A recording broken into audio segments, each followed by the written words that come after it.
The Wuthering Waves Cyberpunk Collab livestream just came out, and I think Kuro Games may have actually raised the standard for collabs in the entire gacha space, because after watching this livestream, it became very obvious that this is not just some random marketing collab where characters show up for like 2 cutscenes and never show up again. This actually feels like a real crossover. And before we talk about why I think this raises expectations for future gacha collabs, let's do a very quick recap of what we are actually getting. So first of all, we are getting 15 free pulls through a login event, we are getting a whole new map expansion, new enemies, new story, 2 new characters, and one of them is free, like we already knew before. We're also getting a brand new boss fight with an exclusive echo set clearly designed around the collab characters, which already shows way more effort than most collabs we usually get. And one of the smartest things they did here is how they structured the patch itself, because one half of the update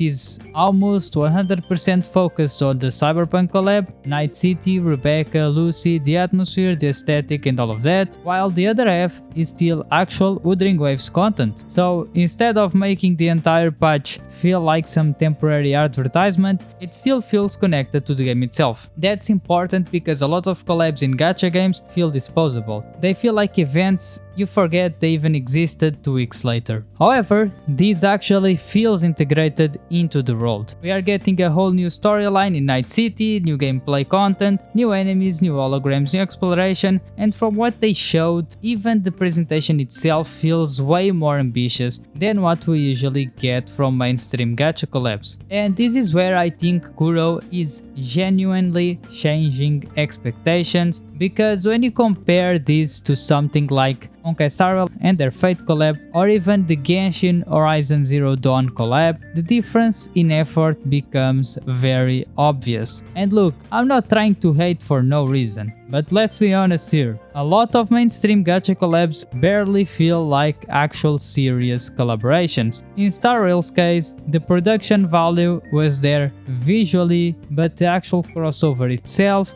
barely respected the Fate IP. The story didn't really feel faithful to Fate, the characters didn't feel fully integrated, there were obvious production compromises everywhere, and overall it just felt more like a business partnership than an actual passion project. And then you look at Genshin's Horizon Zero Dawn collab, and honestly, that one barely even felt like it existed. You got Aloy through email, she was barely usable, there wasn't really much meaningful integration into the game itself.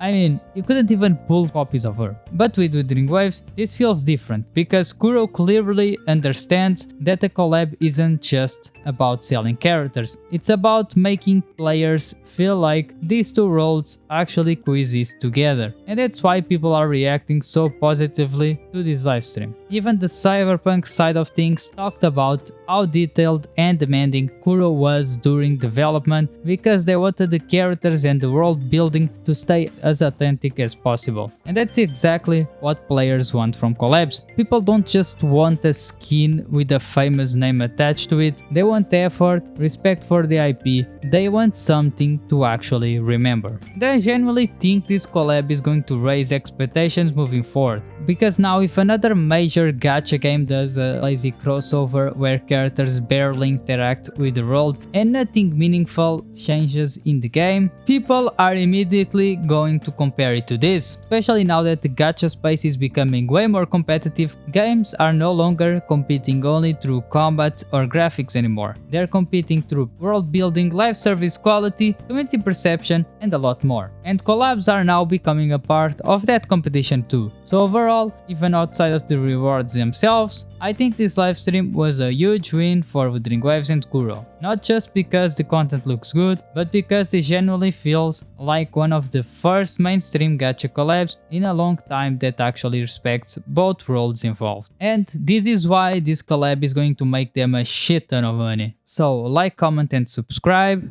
don't forget to join our Discord, and I'll see you on the next one.